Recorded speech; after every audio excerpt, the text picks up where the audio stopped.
The music hits Alani's chest with steady, dull beats. Not light, but hundreds of bright needles pierce the darkness. Red, blue, and green beams cut through the smoky air curtain. Alani sits at a high table against the wall. She gently nods her head to the rhythm of the melody. Her hair, dazzling white, thick curls, has a life of its own. Each neon beam finds a glittering curl, igniting it from within. From the sidelines, it looks as if her head has been sprinkled with diamond dust. DeMarcus sits next to her. He's talking. His lips move confidently. His white teeth gleam in the dim light. He's talking about an important deal that's about to close. He talks about connections, about money, about the future. His hand, wearing an expensive watch, rests on the table next to hers. Elaine nods. She smiles when she needs to. She says, "Really?" And, "It can't be." But her thoughts are elsewhere. Her eyes dart around the room. She sees people dancing, their shadows flickering in the light. She sees bartenders juggling glasses. She sees girls laughing at the counter. It all seems like a scene from someone else's movie. She's here, but she's not here. This date was DeMarcus's idea. He'd been persistently asking her out for weeks. She agreed because she was tired of being alone in her small apartment. She agreed because he looked confident and well-dressed. And now she's thinking about an unfinished project at work, thinking about her cat, whom she left alone, thinking about how these shoes are beautiful, but a little tight. DeMarcus touches her arm to get her attention. She flinches and looks back at him. "Are you listening?" he asks, his smile tightening slightly. "Of course," Eleni says quickly. "It's just really loud, and the light's in the way." She smiles again, hoping it looks genuine. DeMarcus studies her face for a second, then his expression softens. He assumes she's simply tired. "You need something else to drink. I'll go order one. Your favorite, a strawberry mojito?" Eleni nods, grateful for the pause. "Yes, thank you." DeMarcus stands up. He's tall and broad in a fashionable jacket. He makes his way to the bar, deftly weaving between tables and dancers. Eleni watches him until he disappears into the crowd at the bar. She leans back in her chair and takes a deep breath. Now she can stop smiling. Now she can just sit. She surveys the room once more, slowly, unhurriedly. Her gaze wanders over the faces, the lights, the gleaming details of the interior. And suddenly, she feels herself being watched. This isn't the fleeting glance of someone passing by. This is intense, piercing attention. It's almost physical, like a slight tingling on her skin. Eleni slowly turns her head to the right, toward the darkest corner of the room, where the light barely reaches. There, in deep shadow, stands a separate table. It is hidden from the main part of the room by a high partition. A man sits behind it. The details of his face are impossible to discern, only a dark outline, a silhouette. But Eleni clearly sees that he is looking directly at her, not at the dance floor, not at the bar, but specifically at her table. At her. She freezes. Her first feeling is mild annoyance. Perhaps this is just some intrusive admirer? She looks away, pretending to search for something in her small purse. After a few seconds, she quickly glances into the corner again. The silhouette does not move. His gaze remains fixed on her. There is no impudence in it, no smile. There is only calm, unwavering observation. Eleni feels an inexplicable anxiety. She turns to the table, picks up her almost empty glass, and pretends to drink. She wants DeMarcus to come back soon. Han Ji-hoon sits in a dark corner. He leans back in a low leather chair. One hand rests on the table, his fingers slowly tracing the condensation on a glass of dark liquid and ice. He's not drinking. He's watching. His gaze is clear and distinct, despite the smoke and dim light. He's not simply looking at the beautiful white-haired girl, though she certainly draws his attention. He's looking at the whole picture. The girl, her companion, the distance between them at the table. Her posture, slightly closed, distant. His, turned toward her, intrusive. Ji-hoon sees her nod, but her eyes are empty. He sees her companion talking non-stop, oblivious to her absence. Ji-hoon knows this type of man, confident in his rights, seeing a girl as just another pretty accessory for the evening. His own face reveals nothing. No disdain, no interest, no boredom. It's the face of a man accustomed to noticing everything and showing nothing. He runs this place. Not legally, perhaps, but practically. Everything happens here with his tacit consent. He rarely appears in the hall, preferring his office upstairs. Today, he came out to check out the situation, and now his analytical mind, usually preoccupied with numbers, contracts, and the balance of power, has found an object to observe. This couple is like a small living stage, and Jihoon detects a dissonance in it, a false note. The girl is tense.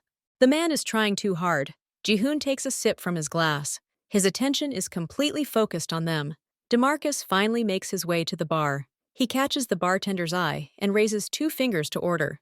While the bartender prepares drinks, DeMarcus glances over his shoulder. He searches for Alani, sees her white mane in the spotlight, and smiles with satisfaction.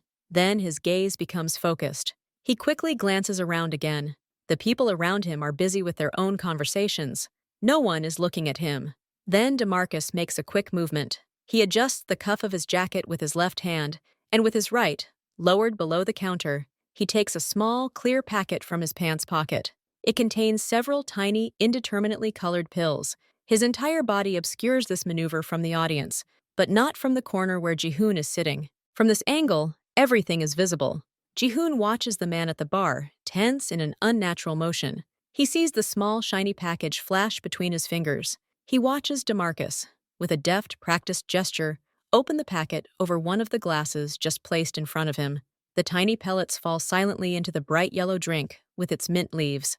The tablets dissolve almost instantly, leaving only a faint, cloudy haze that disappears a second later.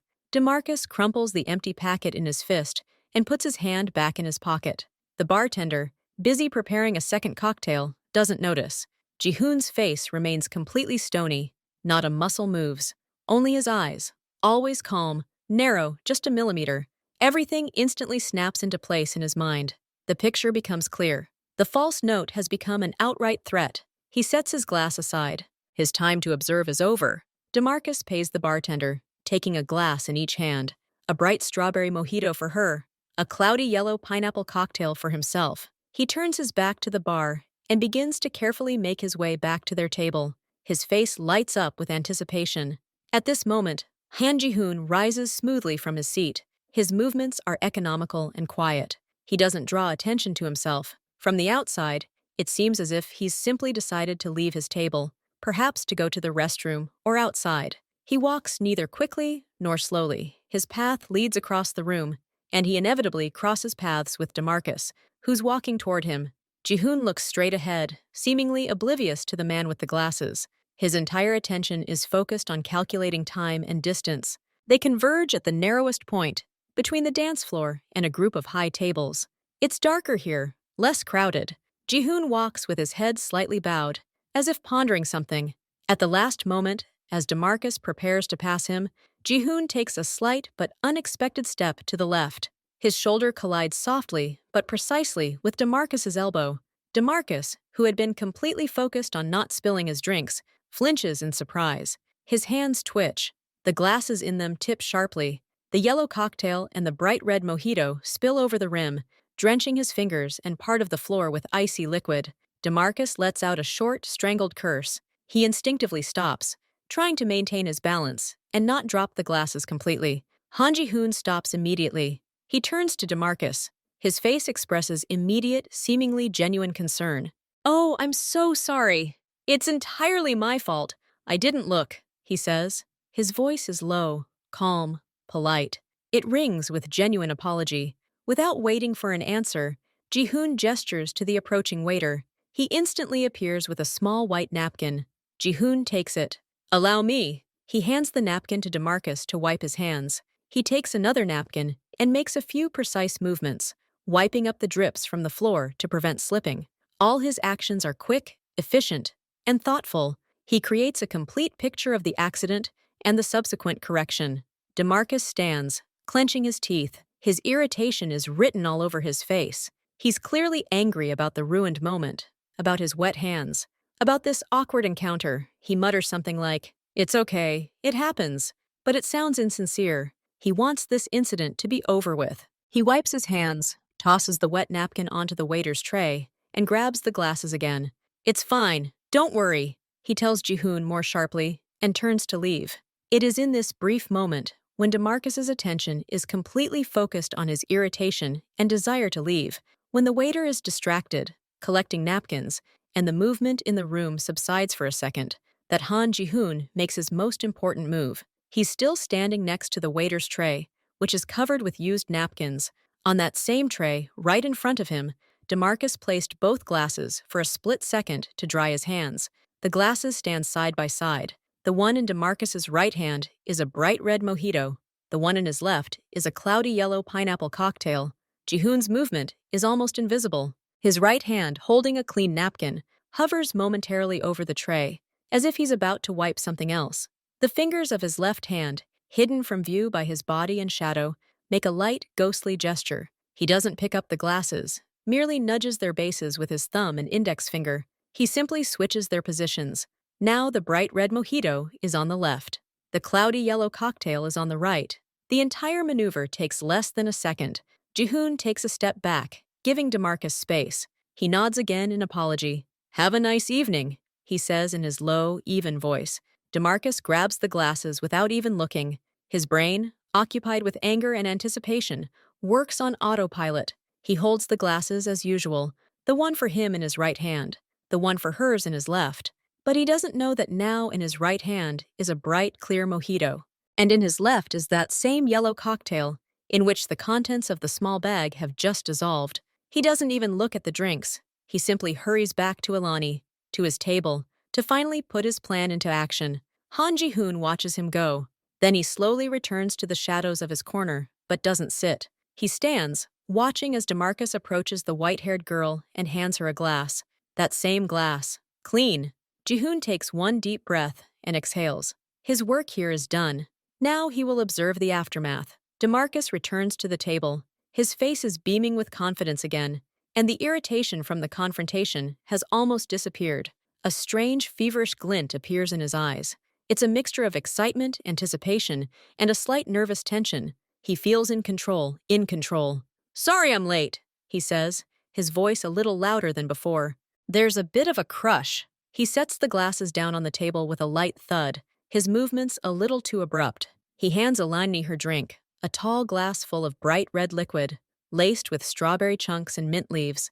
The ice clinks cheerfully against the sides. "Thank you," Alani says, accepting the glass. Her fingers brush the cool glass. She notices that strange glint in his eyes and freezes for a moment. It's not just the joy of seeing him again.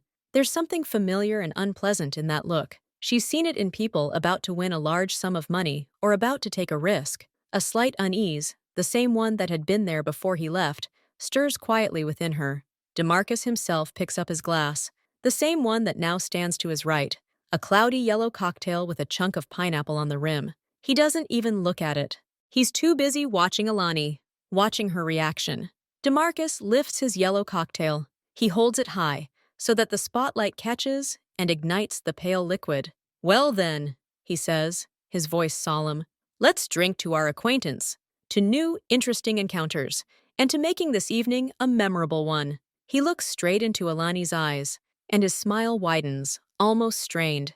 There's a hidden meaning in these words that only he understands. He knows that this evening will truly be memorable, for a long time.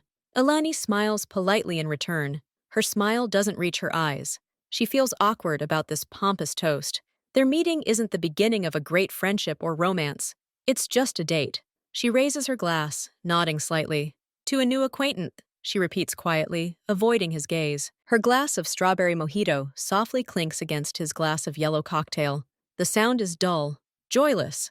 Without waiting for her to take a sip, DeMarcus lifts his glass to his mouth. He wants to set an example, wants her to drink too. He takes a long, confident gulp. The pineapple-flavored liquid is scalding cold. He swallows it down, barely tasting it. His gaze never leaves Alani.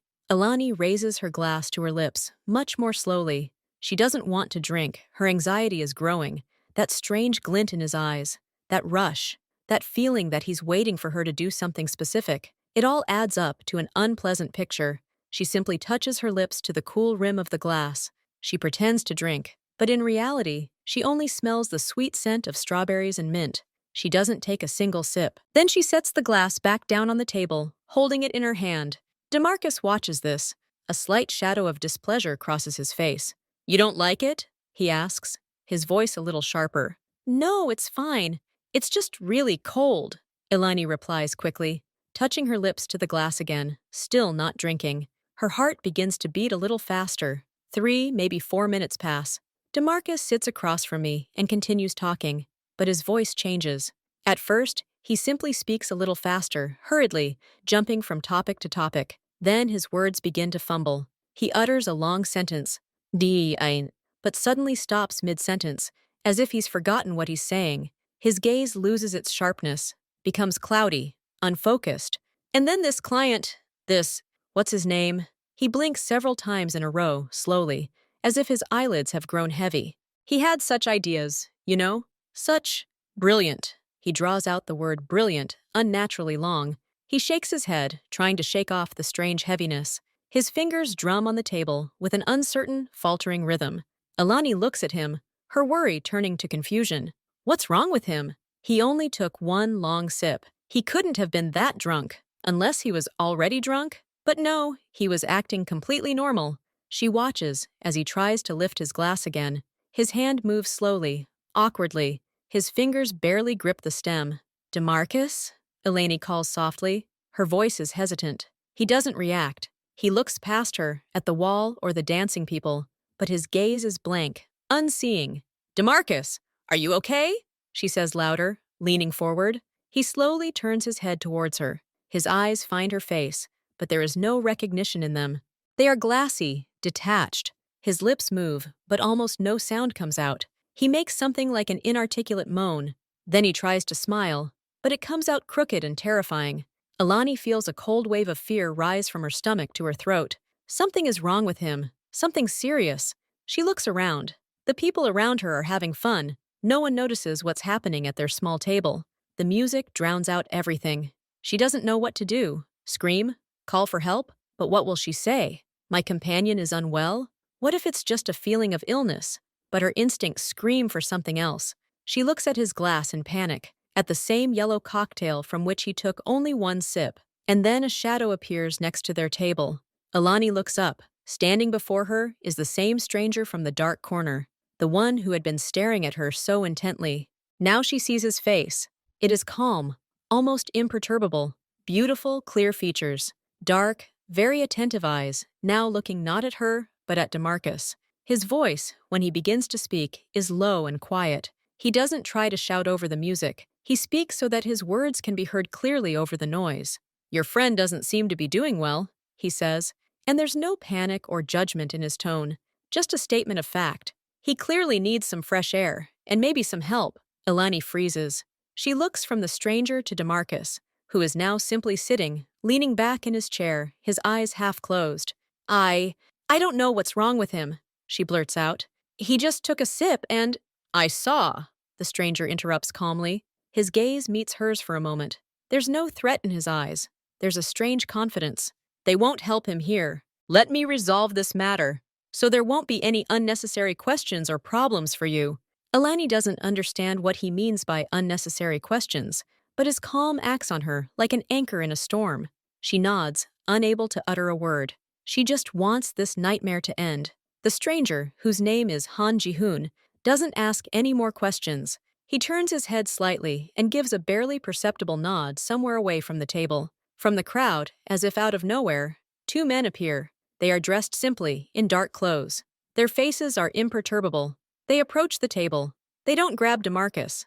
They act carefully and professionally. One of them leans toward DeMarcus. "Hey, buddy, looks like you've had a bit too much," he says in a calm, friendly tone that only those nearby can hear. "Let's go for a walk. Clear our heads." His words sound so casual, as if this is a normal bar situation. The second man gently but firmly takes DeMarcus's arm. DeMarcus barely resists. He mumbles something, his legs buckling. Two men deftly take his weight. From the outside, it looks perfectly normal. Two friends helping a third man, who's had too much to drink, out into the street. No one turns around. No one shows any interest. Ji-hoon stands nearby, watching. His hands are hidden in his pants pockets. He looks at Ilani. "You shouldn't stay here alone either," he says in the same quiet, even voice. "Come with me. There's a quieter place here where you can come to your senses and understand everything." Ilani watches as the two men lead DeMarcus away, who now dangles almost limply between them.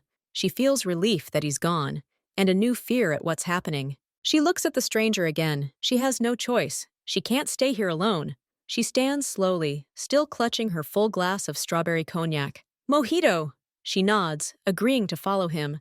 They don't head toward the exit, but deeper into the room, to an inconspicuous wooden door next to the bar. One of the men opens it with a key. Beyond the door is a narrow staircase with a soft carpet. The music immediately becomes muffled, distant. Elaney automatically climbs the steps after Jihoon. Two of his assistants carry DeMarcus between them, his feet shuffling helplessly along the steps.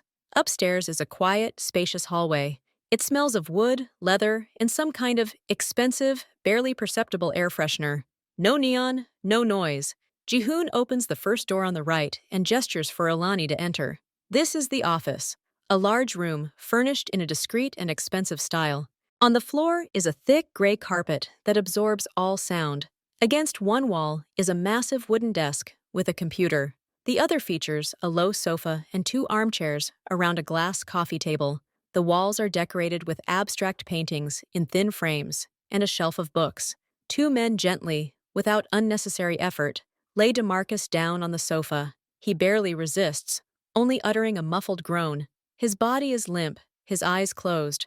One of the men adjusts the pillow under his head. The other drapes a light blanket over him from the back of the sofa. From the outside, it might look like concern for a sick friend, if not for the complete detachment on the assistants' faces. Without looking at Alani, they leave the office and quietly close the door. Now there are only 3 people in the room.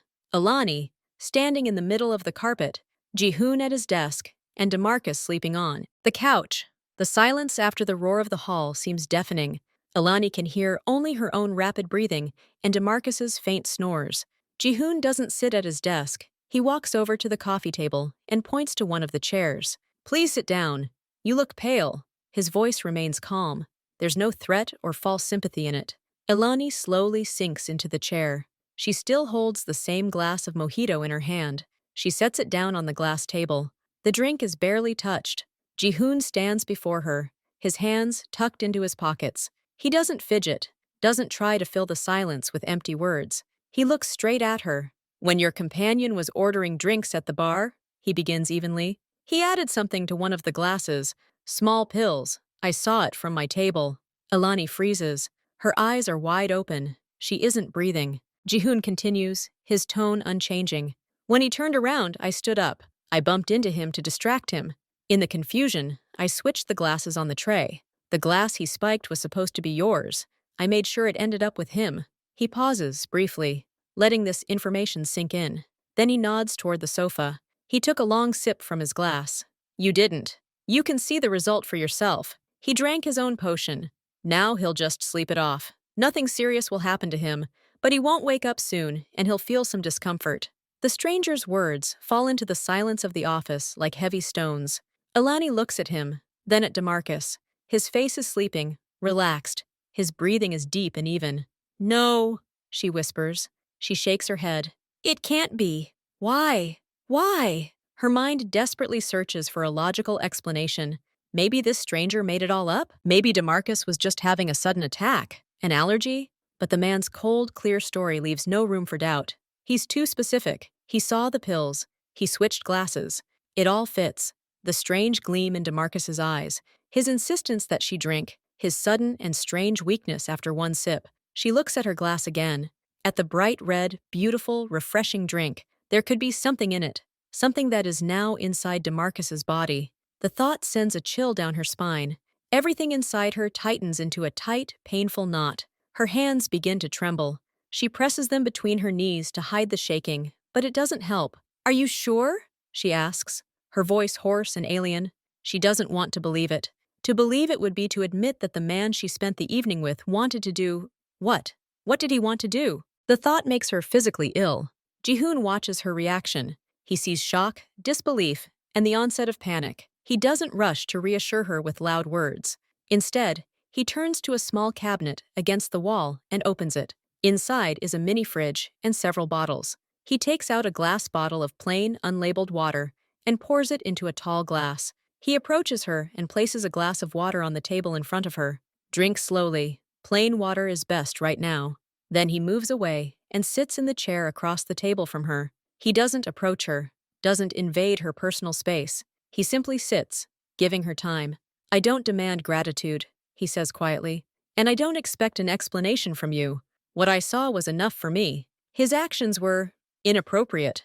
I don't allow that in my establishment. He says in my establishment simply, as if it were a fact. It's not bragging, but a statement of responsibility. His politeness, his calm, his complete control of the situation seem unreal, unearthly at that moment. After the chaos, fear, and betrayal she's just experienced, this quiet confidence acts as an antidote, but it's also frightening. Who is this man who so easily manipulates people and circumstances? Alani picks up the glass of water. Her fingers are still shaking, and the water ripples. She takes a small sip. The cold liquid rolls down her throat, and this sensation, simple, physical, brings her back to reality a little. She looks at the sleeping man DeMarcus, then at his untouched glass of mojito, then at the man across from him, and understanding washes over her like a slow, heavy wave. It doesn't come all at once, but in pieces. If it weren't for this man, if he hadn't seen, if he hadn't come up to me, bumped into me, changed the glasses, then she would be lying on this couch right now, in a strange, deep sleep, alone and defenseless, in a room with a man who slipped something into her drink. What would he do next?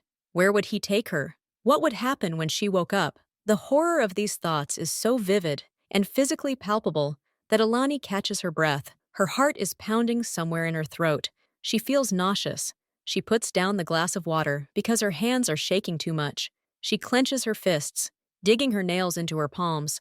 The pain helps her hold back for a little while, to keep from crying, from screaming. She looks at Jihoon. Now her gaze is different. There's no longer any mistrust in it. There's shock bordering on panic, and a deep, visceral gratitude that she can't yet express in words. I'd have a drink, she says quietly, barely aware that she's speaking out loud. If you hadn't, I'd have taken a sip so as not to upset him. She can't finish. The lump in her throat is getting in the way. She sits hunched in her chair, feeling her body fill with heaviness. It's the heaviness of realizing how thin the line is between an ordinary evening and a nightmare, and how fortuitous her salvation was. It depended solely on the attentive gaze of a stranger from a dark corner. This simple fact deafens her more than anything else. Silence in the office stretches for several minutes. Alani sits, clenching her fists, staring into space. Then her gaze slowly rises to Jihoon. He's still sitting calmly in the chair across from her, watching her without overpowering her with his attention. Why? She finally says. Her voice is hoarse, but firmer. Why did you do this? For me. We're complete strangers.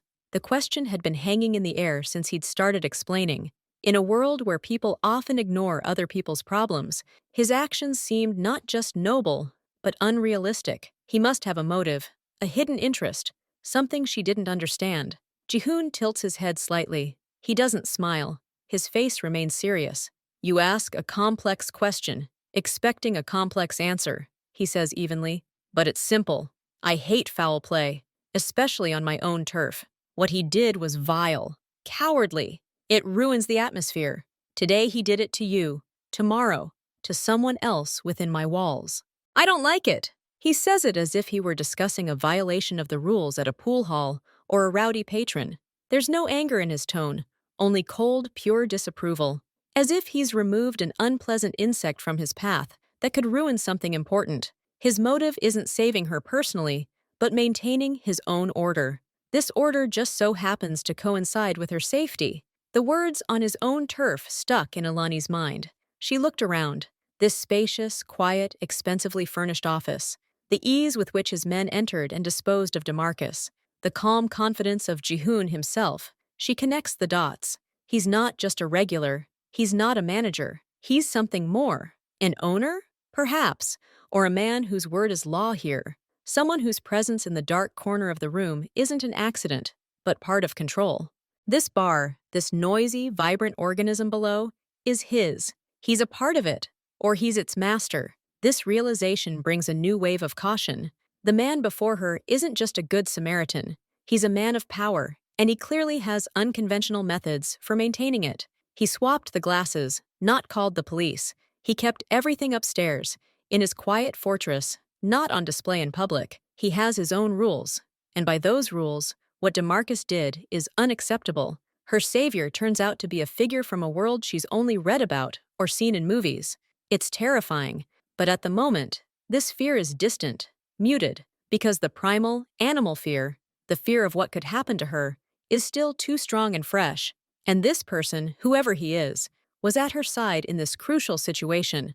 Jihoon watches her process this information. He gives her time. Then his gaze slides to the sleeping man. To DeMarcus.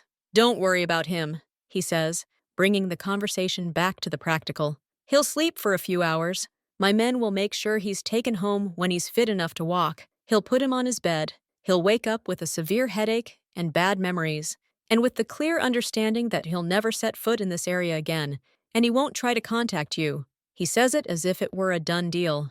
There's no threat in his voice, only confidence that it will be so. For him, the matter with DeMarcus is already closed. Then he looks back at Alani. The choice is yours now. You can leave. I'll call you a trusted taxi, and it will take you wherever you say. Or you can stay here until you feel ready to go. It's safe and quiet here. No one will bother you. He doesn't insist, doesn't persuade. He simply states the options.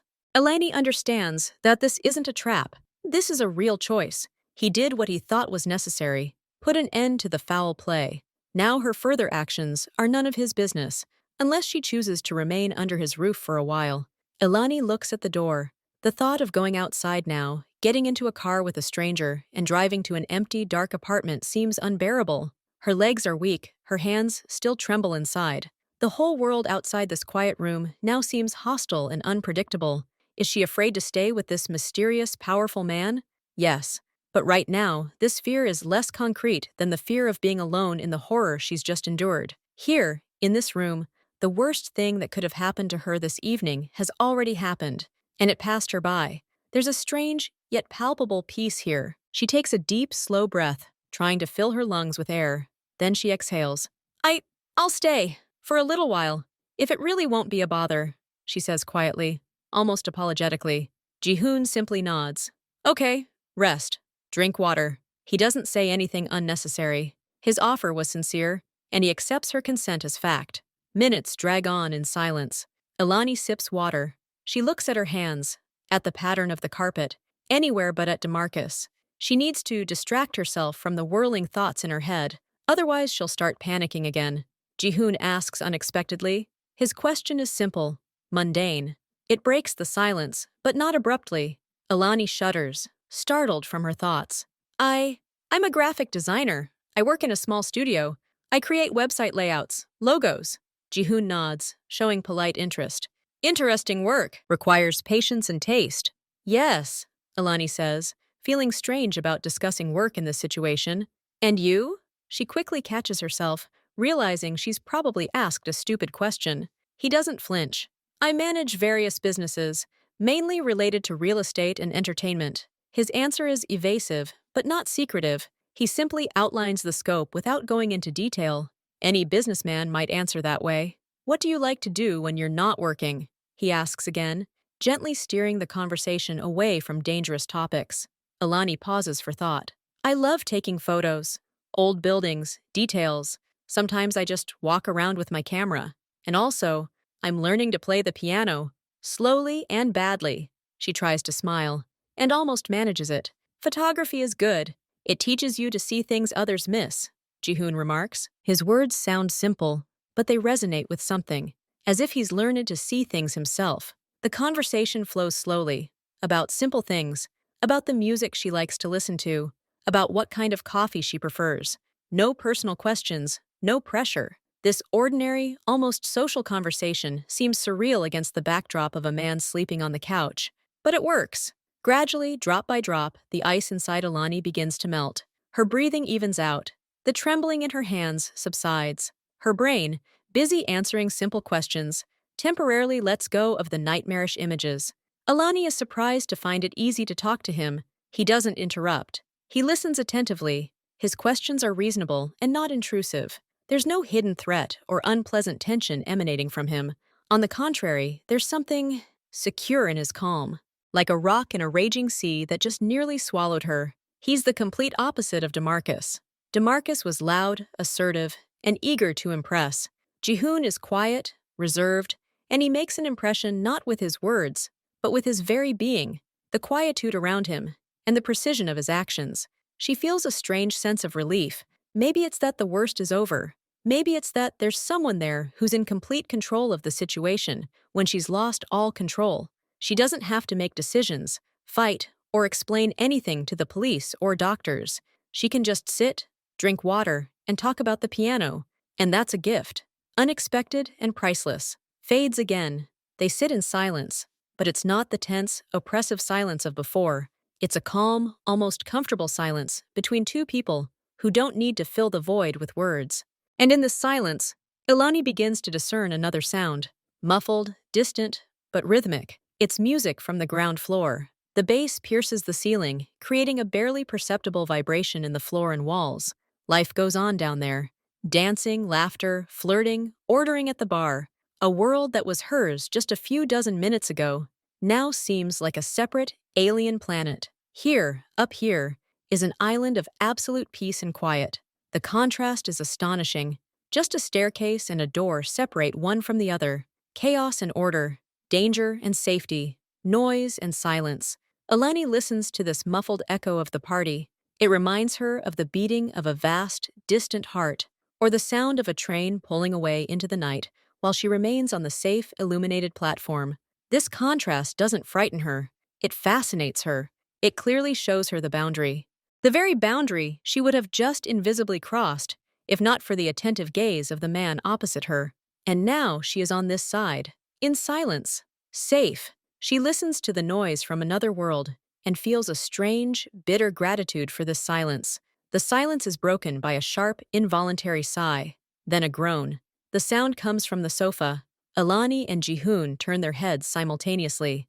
DeMarcus shifts. He squirms, trying to find a comfortable position, his face contorted in a grimace of pain or discomfort.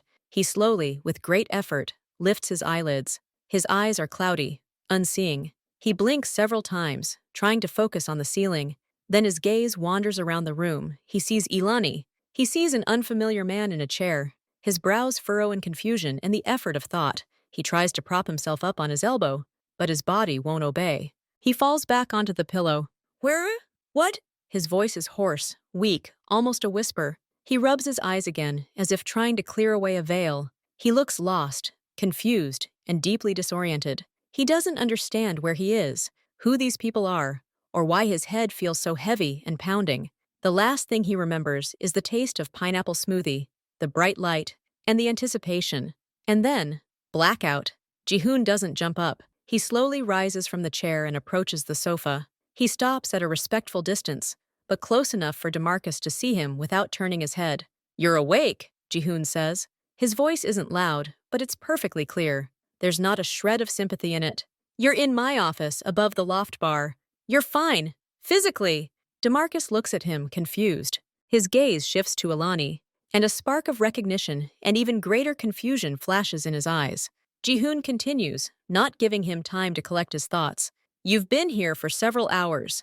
The reason for your condition is simple. You slipped something into the glass that was meant for Miss Ilani. I saw it. I switched the glasses. You drank your own drink with something added. That's why you're in this state." The words fall like a slap of icy water. DeMarcus freezes. His sleepy, confused expression instantly turns to shock, then panic. He tries to sit up abruptly, though hesitantly. "What? No! This is nonsense!" His voice breaks, becoming shrill. "I didn't add anything. You're confused." "Ilani, what is he talking about?" He looks to her for support, but his gaze is shifty, deceitful. He tries to deny it, but his own weakness, the strange heaviness in his body, and the complete lapse of memory work against him. He turns pale. His hands begin to tremble. He understands that something has gone wrong, horribly wrong.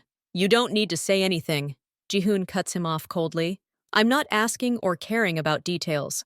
I'm simply stating a fact, and I'm informing you of the consequences." Jihoon doesn't raise his voice. He speaks in the same even, quiet tone, but every word rings out like a death sentence in the quiet office. "You will never set foot in this area again. Not in this bar, not in the nearby cafes, not anywhere else within a 10-block radius. If I or my men see you here, the consequences will be very unpleasant. Do you understand?" DeMarcus is silent, his mouth slightly open. He looks at Jihoon, and his eyes now reveal not only fear, but also a gradual understanding of who he's dealing with. This man's calm confidence is more frightening than any loud threat. Jihoon continues without waiting for an answer. Second, you will never try to contact Miss Alani again. Not by phone, not by text, not through social media. You deleted her number. You forgot what she looks like. If I find out you broke this rule, I will find you. And this time, we will have a much more serious conversation. He pauses, briefly, letting the words sink in. Your things are in your pockets. You're being taken home now. You're lucky you just slept it off. You won't be that lucky again. Do you have any questions? DeMarcus's expression suggests there are no questions. There's only visceral fear and a desire to disappear. He shakes his head silently, helplessly. Jihoon turns to the door and nods slightly. The door opens. The same two men who brought DeMarcus upstairs enter. Their faces remain impassive. They approach the sofa. Get up, one of them says calmly, but in a tone that brooks no argument. We'll walk you to the car. DeMarcus, still weak, struggles to his feet. He leans on the arm of one of the men. He doesn't look at Alani. His gaze is fixed on the floor. He looks pathetic, broken, and terrified to the core. All his ostentatious confidence, all the glamour of the evening, has evaporated, leaving only a shadow. Alani watches this from her chair. She expected to feel anger, disgust, maybe even pity, but she feels nothing. Emptiness, lightness, as if the heavy, ugly stone she'd been unconsciously carrying all evening had finally fallen from her shoulders. She watches as he is led out of the office. The door closes. His presence, his negative, dangerous aura, disappears from the room, and with it, the last trace of that terrible what if. She exhales deeply. The relief is so strong it's almost physical. It washes away the last vestiges of trembling and cold inside her. He's over, forever. She's free of him, of this evening, of the version of herself that could be in his place now. Are you ready to go? Jihoon asks, still standing at the door. Alani nods. She stands. Her legs obey. Her body no longer trembles. She feels a strange emptiness and clarity at the same time. Jihoon opens the door and gestures for her to go ahead. They descend the same quiet stairs, but now they lead not to the noisy hall, but to a side exit. Jihoon opens the heavy door, and they emerge not onto a busy street with a queue, but into a quiet, clean alley. The air hits her face. It's cool, fresh, smells of night dampness, and morning. Alani raises her head. The sky to the east is not black, but dark blue, with a slight, blurred glow at the edge. The streetlights are still burning, but their light is less fierce. It seems tired. The city is silent. Somewhere in the distance, a lone car passes. This world, empty, washed, quiet, seems new and clean. It knows nothing of what happened a few hours ago. It is simply beginning anew. Let me give you a ride, Jihoon says. It'll be hard to find a car right now, and going alone, not the best idea. Alani looks at the empty sidewalks. She knows he's right. And after everything that's happened, his offer doesn't seem strange. It seems a logical continuation of this strange night. She nods. Thank you. I don't live very far. They walk down a side street toward a wider but still deserted street. A car is parked at the curb. It's dark, with clean, shiny lines. It's not flashy, but it looks very expensive and reliable. As they approach, the driver quickly gets out. It's not one of the two men. It's a different man, dressed in dark clothes, with a professional, inscrutable face. He silently opens the back door. Jihoon approaches the open door. He waits for Alani to approach, then gestures for her to sit. His movements are natural, polite, like those of a man accustomed to good manners. Nothing superfluous. No familiarity, only impeccable courtesy, which now, at dawn, after everything they've been through, seems almost unbelievable. Alani sits down on the soft leather seat. The interior smells of clean leather. Jihoon walks around to the back of the car and gets in on the other side. The door closes quietly but firmly behind him. The driver takes a seat. The interior becomes very quiet. The engine noise is barely audible. The car pulls smoothly into motion and pulls out onto an empty street. They drive past shuttered storefronts, dormant buildings, and the occasional streetlight. The city resembles a set after a performance. Alani sits, looking out the window. She feels the need to say something. Simple politeness demands it, but words seem too small and insignificant for what has happened. Thank you, she finally says, without turning her head, watching the sidewalks flash by. I don't know what I'd do without you. Her words sound simple, almost childish, but they contain all the sincerity she's capable of right now. Next to her, Ji-hoon nods silently. He, too, looks out his window at the waking city. "No need to thank me," he says quietly. "I just fixed the situation." They don't speak anymore. The silence in the car is not oppressive. She is calm, tired. Alani feels herself finally relaxing. The tension of the last few hours begins to fade, replaced by a deep, almost painful weariness. She closes her eyes for a second, just to rest them, and feels the weight of her eyelids become unbearable. But she is not sleeping. She simply exists in this quiet cocoon of a moving car, between the terrible night that has ended and the new morning that is about to begin. The car stops in front of her house. It's an ordinary building, unremarkable in every way, but right now it feels like the safest place on earth to Alani. Ji-hoon gets out first and opens the door for her again. His gestures remain just as precise and polite. Alani steps out onto the sidewalk. The morning air is no longer so chilly. There's a faint hint of the day's warmth in it. She turns to say goodbye, to say thank you one more time, but the words stick in her throat. What else can she say? Ji-hoon looks at her. His face seems less enigmatic in the early morning light, but no less calm. He's in no hurry to leave. He takes a thin leather wallet from the inside pocket of his jacket. From it, he extracts a single business card. It's simple, made of thick matte cardboard.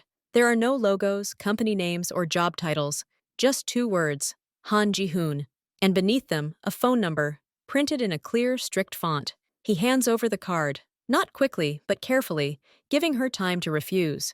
Alani looks at the white rectangle in his fingers, then at his face. "Take it," he says quietly. "No obligations, but if you ever feel unsafe again, if anything or anyone bothers you, call, anytime. I'll listen." His words don't sound like an empty formality or an attempt to establish a connection. They carry the same cold, factual confidence with which he spoke to DeMarcus. This isn't an offer of help, it's a statement of opportunity. He's giving her a tool, a key, a very specific and powerful one. Alani slowly takes the card. The cardboard is rough beneath her fingers. She simply nods, unable to find the words. "Okay," she finally breathes. Ji-hoon responds with a slight nod. Nothing more. He gets back into the car. The door closes silently. The dark car pulls smoothly away from the curb, turns around, and disappears around the corner, dissolving into the gray tones of dawn. Alani stands alone. She holds a small card in her hand. Silence fills her ears, broken only by the distant song of the first birds. She raises her head and looks at the sky. It is now light blue, almost transparent in the east. The night is over. She takes a deep breath. The air smells not of smoke or alcohol, but simply of morning. She turns and walks to the door of her building. She takes out her keys. The mechanism clicks familiarly and loudly in the morning silence. As she climbs the stairs, she feels no fear. She feels a strange, crystalline clarity. She enters her apartment, peace and quiet. Everything is in its place. Her cat stretches lazily on the couch. Alani puts down her purse and takes off her pinching shoes. She walks over to the table and places Han Ji-hoon's business card on the clean surface. The white rectangle on the dark wood looks out of place, yet significant. She doesn't hide it or display it. She simply leaves it where it is. A fact, a reminder. She turns on the kettle. While the water boils, she stands by the window and watches the city finally wake up. The first people appear. The first shops open. Ordinary life. She understands that this night has forever divided her life into before and after. But in this after, there is no fear. There is knowledge. Knowledge of how fragile security can be. And knowledge that there is a strange, silent justice in the world that sometimes intervenes at the very last moment. She feels not joy, but a deep, bottomless weariness and an immense, quiet relief. The kettle turns off. Alani pours boiling water into a cup. She takes it in her hands, feeling the warmth through the ceramic. She looks at the card again. Just a name and a number. Not a promise, but an opportunity. A loophole into another hidden world, which once briefly opened for her, to save her, and then closed again. She takes a sip of hot tea. This simple act seems incredibly important. She's home. She's safe. The night is behind her. A new day lies ahead. It's just beginning. But it's beginning differently. A few days later, life has outwardly returned to normal. Alani goes to work, makes models, watches TV series in the evenings, or tries to figure out a new melody on the piano. But inside, everything has changed. She's become more attentive. She no longer smiles at strangers just out of politeness. She double-checks that the door is locked. She always keeps her phone within reach. This experience has left an invisible but lasting mark on her psyche, like a scar. She sometimes catches herself thinking about that night. Images pop up of their own accord. The neon lights, the glint in DeMarcus's eyes, Han Ji-hoon's calm face in the dim light of the office. She doesn't think of him with romantic awe. He's a natural phenomenon to her, like a rock that suddenly appears in a storm, against which the waves crash. He's impossible to forget, but it's also strange to think of him as someone from her world. He's from another dimension, one that once briefly intersected with hers.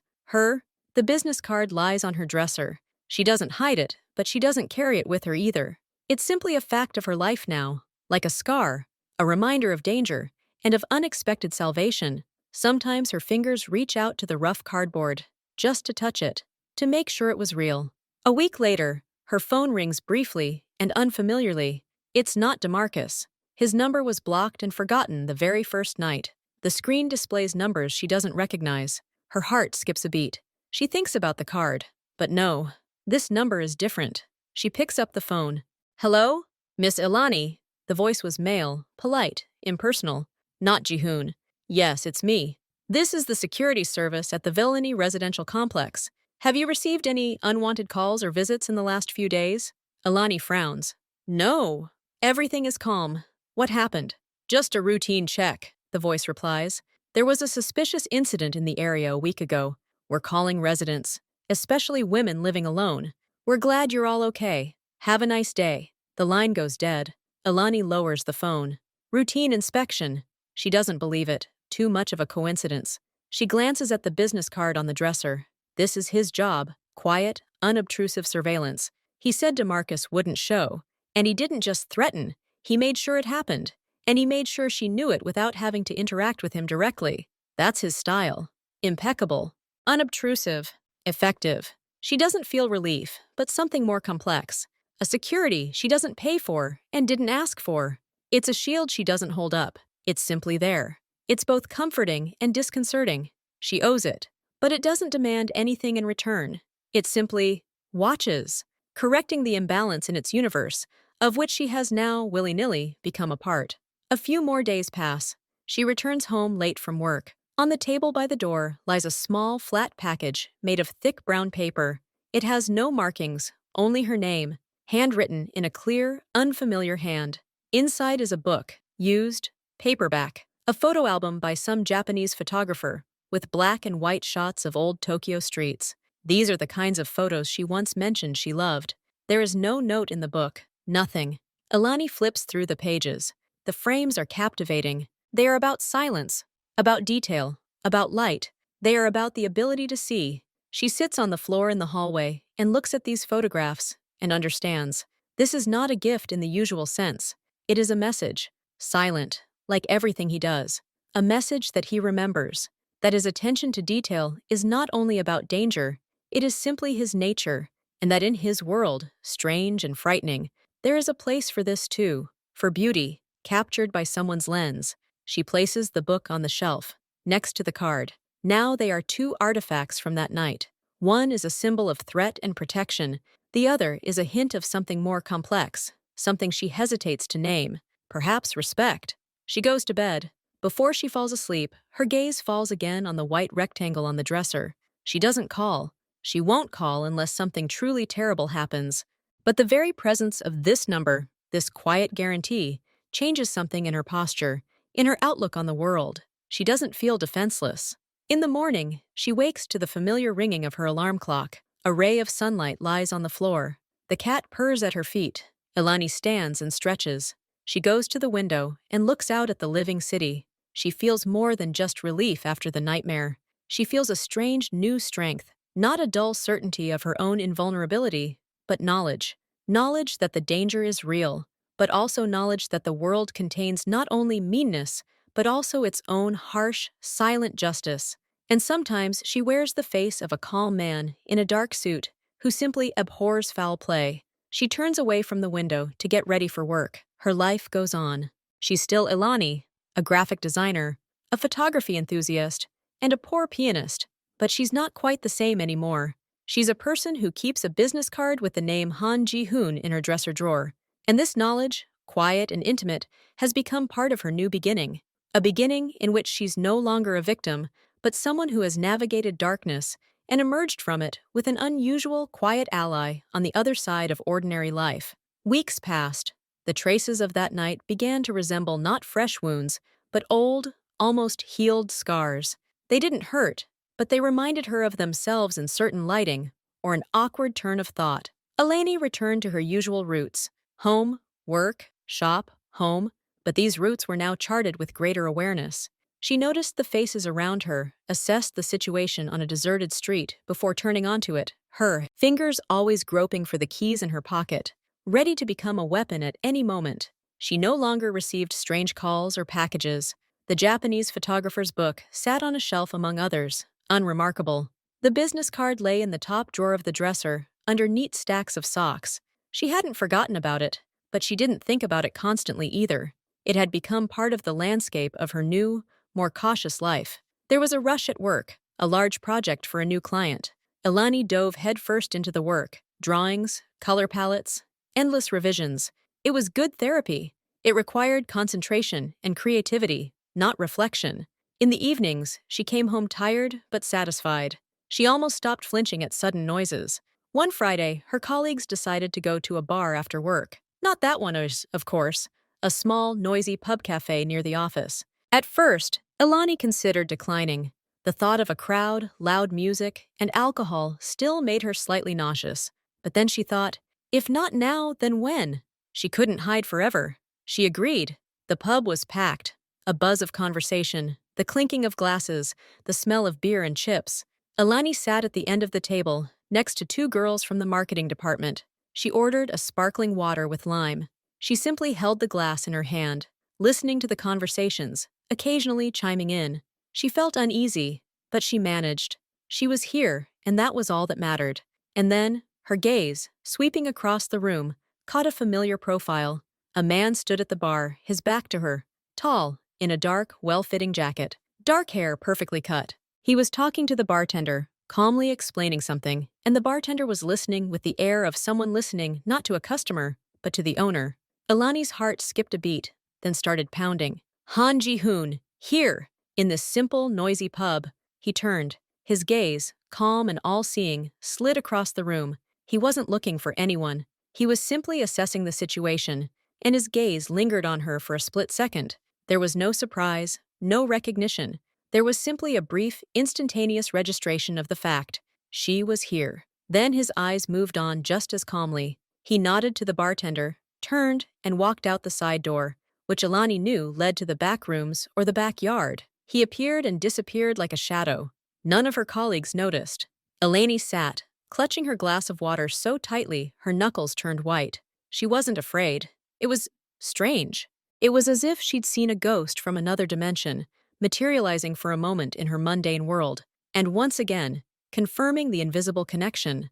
This pub, it turned out, was also on his turf. His reach was wider than she'd thought, and his attention, his silent guardianship too.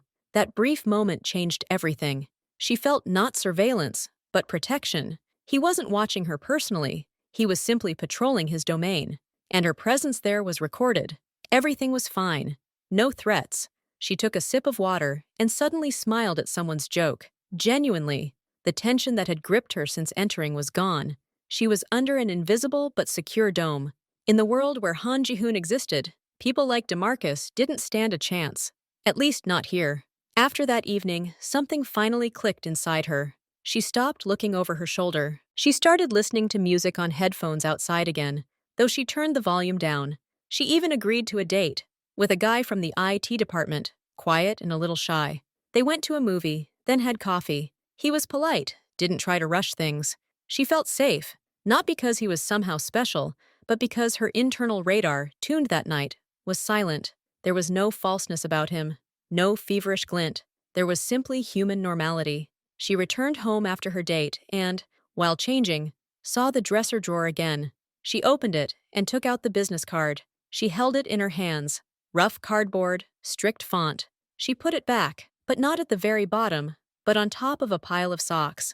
In a prominent place, not as a talisman, but as a reminder to herself, a reminder that she had walked through fire and not burned, that she was stronger than she thought, and that in this world, no matter how difficult it was, sometimes a quiet, unwritten justice prevails. She walked over to the piano, an old digital one that occupied a corner of the living room. She sat down and opened the lid. She'd hesitated for a long time, as if the music demanded a calm she didn't have. Now she had it. She began to play. A simple, slow melody, the one she'd been practicing before that fateful night. Her fingers fumbled at first, but then her body's memory took over. The sounds, pure and slightly sad, filled the quiet apartment. She played, looking at the notes, but seeing not them before her, but a dark bar, white curls in neon light, a calm face in the shadows, and then the city at dawn, so new and serene. She played, and there was no fear in the music. There was memory, there was gratitude, there was acceptance. Acceptance of what had happened to her, and of what happened after. Acceptance of this strange, silent connection with a man she might never see again, but whose presence had forever changed the trajectory of her life. When the last sound faded, she dropped her hands to her knees. The apartment was silent, but this was a different kind of silence, not the frightening emptiness after a nightmare, but a full, vibrant peace. She got up, turned off the light in the living room, and went to bed. Tomorrow would be Saturday. She planned to stroll through the city with her camera, to capture the first signs of spring. She fell asleep with a light heart, knowing that the new day would bring not danger, but simply life. Ordinary, fragile, but now protected by her own vigilance and the invisible shield that once, in her darkest moment, stood between her and the abyss. Her new beginning, so shaky at first, now found solid ground under her feet, and she was ready to move on. Spring had finally arrived. The city blossomed with sticky green trees and the bright spots of the first flower beds. Ilani left the house with a camera slung around her neck. She planned to walk along the old promenade by the river, where cast iron lanterns and paving from the early 20th century still remained. She loved capturing the contrast between the old stone and the young foliage. She walked unhurriedly, taking in the details, a crack in the granite, the play of light on the water, the whimsical shadow cast by a grate. She took pictures, completely immersing herself in the process. It was her form of meditation. The world narrowed to the viewfinder, and only form, light, and shadow remained. The promenade was sparsely populated. A couple of pensioners on a bench, a mother pushing a stroller, a jogger running past, and one more person who caught her eye. He was sitting on one of the far benches, his back to the river, facing the alley. He wasn't reading, wasn't looking at his phone. He was simply sitting, observing. He wore a simple dark jacket, and there was something familiar about him, not in his features, that was hidden under a cap and sunglasses, in his posture, in this absolute relaxed stillness, in the feeling that he wasn't resting, but doing work. Ilani felt a slight chill down her spine. She looked away, pretending to photograph the opposite bank. Her heart began to pound, anxiously and dully. Slowly, as if peering through a viewfinder, she turned and snapped a few more random shots, gradually moving toward the exit from the promenade. She didn't run. She walked calmly, but her insides twisted into a tight knot. Was it him, one of his men, or just a paranoid fantasy? But her instincts, heightened by her experience, screamed no. This was no accident. She stepped out onto the busy street, lost in the stream of people. She entered the first coffee shop she came to, ordered a cappuccino at the counter, and sat by the window overlooking the promenade exit. Her hands were shaking. She clasped them around the warm glass. 15 minutes later, a man in a dark jacket emerged from the alley. He didn't look back, didn't search for her. He crossed the street and got into a nondescript gray sedan parked half a block away. The car pulled away and disappeared into the traffic. This wasn't surveillance. It was a test, or a demonstration. A message. We're here. Everything is under control. You're safe. Ilani finished her coffee, feeling the tremors gradually subside, replaced not by anger, but by a strange weariness. She wasn't angry at the intrusion. She understood the logic. Jihoon had taken responsibility for her safety, and he fulfilled it the best he knew how. Totally, systematically, without sentimentality. He didn't ask if she needed it now. He was simply ensuring the terms of his unspoken contract were met. DeMarcus and any threat he posed must be neutralized. And to do that, she had to keep her finger on the pulse. She returned home, not with photographs of the old stone, but with a heavy feeling in her soul. She went to the dresser and opened the drawer. The business card was still in its place. She took it and went to the phone. Her fingers dialed a number. She heard the beeps. 1, 2. Hello? The voice was the same. Low, calm, without intonation. Eleni took a deep breath. It's Alani. A short pause. I'm listening. I was on the embankment today. I saw one of your people. Or was it just my fear? Another pause. This was a routine perimeter check. No active threats detected. You have nothing to worry about. His tone was businesslike, like a doctor reporting test results. I don't need constant protection, Eleni said, her own voice firmer than she'd expected. I appreciate what you did, but I can't live with the feeling of being watched. There was silence on the other end of the line for a few seconds. I understand, Jihoon finally said. The surveillance will be terminated, but the number will remain active. If the situation changes, you know what to do. Thank you, Alani whispered. You're welcome. Have a nice day. The connection was lost. Alani lowered the phone. She stood in the middle of the room, holding that very same business card. She had just set a boundary, and he accepted it. No argument, no hard feelings, no attempts to explain that she didn't understand what was best for her. He simply acknowledged it and rescinded the order. This respect was more valuable than any protection. He saw her not as an object to be guarded, but as a person capable of making decisions, even if he considered them less than optimal. She put the card back in the drawer and closed it. This time, completely. She wouldn't touch it again, but she knew it was there. And she knew that if a real storm broke, one ring would set its silent, efficient mechanism in motion again. In the meantime, for now, she would live her life, not under surveillance, but simply knowing that somewhere, there was an emergency exit. And that was enough. Alani walked to the window. The spring sun was shining outside. She no longer felt anyone's gaze on her back, only the warmth of the glass and the endless, free sky above the city. Her new beginning had finally become truly hers.